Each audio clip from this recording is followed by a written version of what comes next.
Hi நண்பர்களே, ஒரு சின்ன தோட்டத்துக்கு நான் இப்போ உங்களை வரவேற்கிறேன். நம்ம வீட்டில் நான் வளர்த்த சுண்டைக்காய், க்ரீன் சில்லி, ரோஸ் எல்லாமே இங்கே இருக்குது.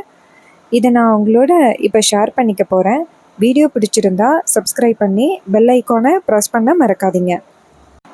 இப்போ நீங்கள் ஃபஸ்ட்டு பார்த்துக்கிட்டு இருக்கிறது ஒரு ரெட் ரோஸ். இந்த ரெட் ரோஸ் வந்து நான் ஃபஸ்ட்டு பை பண்ணும் பொழுது அவங்க கொடுக்கும் பொழுது பெரிய ரோஸாக இருந்துச்சு. ஆனால் இப்போ முட்டு இங்கே வந்து வளர்ந்த பிறகு ரொம்பவே குட்டியாக இருக்குது. அது ஏன் தான் நமக்கு மட்டும் பெரிய இதழெல்லாம் வரமாட்டேங்குதுன்னு எனக்கு ஒன்றும் புரியல. ஸோ அடுத்ததாக இங்கே 2-3 முட்டு வச்சுருக்கு. ஸோ அப்கமிங் வீடியோஸில் நான் அதை பற்றி உங்ககிட்ட ஷேர் பண்ணுறேன். அடுத்ததாக நீங்கள் பார்க்குறது இது பிங்க் கலர் ரோஸு. இது என்னன்னா அந்த முட்டை அப்படியே லைட்டாக சாஞ்சு போயிருக்கு. எதுக்காக இப்படி சாஞ்சு போயிருக்குன்னு எனக்கு தெரியல. அதிகப்படியான வெயில் தாங்க முடியலையோ என்னமோ. வாங்கிட்டு வந்தப்ப இந்த பிங்க் கலர் ரோஸ் வந்து ரொம்பவே பெருசாக இருந்துச்சு, ரொம்பவே சூப்பராக இருந்துச்சு பார்க்க. ஸோ இந்த முட்டு எந்த அளவுக்கு அடர்த்தியாக இருக்குது அப்படிங்கிறத நம்ம வெயிட் பண்ணி பார்ப்போம். ஸோ இந்த அணில் குட்டிகளை நீங்கள் பார்க்குறீங்களா, இவங்க எல்லாருமே வந்துட்டு தோசை கிடந்துச்சு, அதை எடுத்து கொண்டு வந்து வச்சு ஜாலியாக சாப்பிட்டுக்கிட்டு இருக்காங்க.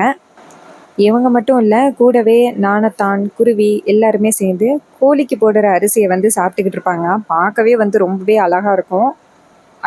அடுத்ததாக இப்போ நீங்கள் பார்த்துக்கிட்டு இருக்கிறது சுண்டைக்காய் செடி.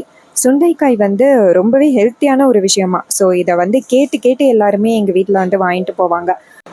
ரீசெண்டாக எங்கள் அம்மா வந்து கிட்டத்தட்ட 1 கிலோ வந்து சுண்டைக்காய் வந்து பறிச்சாங்க. அதை கொண்டு போய் அதை வந்து சேல் பண்ணிட்டு வந்தாங்க. அவங்க எல்லாருக்குமே இந்த சுண்டைக்காய் டேஸ்ட் வந்து ரொம்பவே பிடிச்சிருந்துச்சா. ஸோ நெக்ஸ்ட் டைம் வந்து காய்க்கும் பொழுதே எங்களுக்கு மறக்காம கொடுங்க அப்படின்னு சொல்லி கேட்டிருக்காங்க.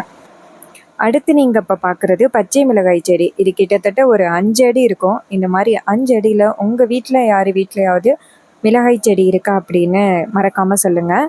ஸோ இந்த பச்சை மிளகாய் வந்து அதிகமாக வந்து காரம் இருக்காது. ஆனால் 2 பச்சை மிளகாய் போட்டாலும் குழம்பு சூப்பராக வாசமாக இருக்கும். அதுதான் எனக்கு ரொம்பவே பிடிக்கும். என்னதான் இருந்தாலும் வீட்டில் வளர்கிற ஒரு செடிக்கு வந்து எப்போவுமே ப்ரையாரிட்டி அதிகம். அடுத்ததாக நீங்கள் இப்போ பார்க்குறது வந்து கருவேப்பிலை கன்று. இதை வந்து ஒரு இடத்துலேருந்து இன்னொரு இடத்துல கொண்டாந்து வச்சு வளர்க்குறோம்.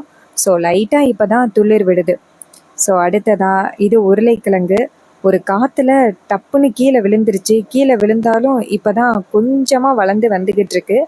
பார்ப்போம் உருளைக்கிழங்கு எதுவும் கிடைக்குதா என்ன அப்படின்னு. ஸோ அடுத்ததாக இது கனகாம்பரம், காட்டுக்குள்ளே வளர்ந்துக்கிட்டு இருக்கு. அடுத்து இது மாங்கன்று. மாங்கன்னுக்கு பக்கத்தில் பலாக்கன்று. அடுத்ததாக பக்கத்தில் ஒரு வாழைக்கன்றும் இருக்குது. இது எல்லாமே சேர்ந்து ஒரு இடத்துல தான் வளருது. இது தென்னங்கன்று.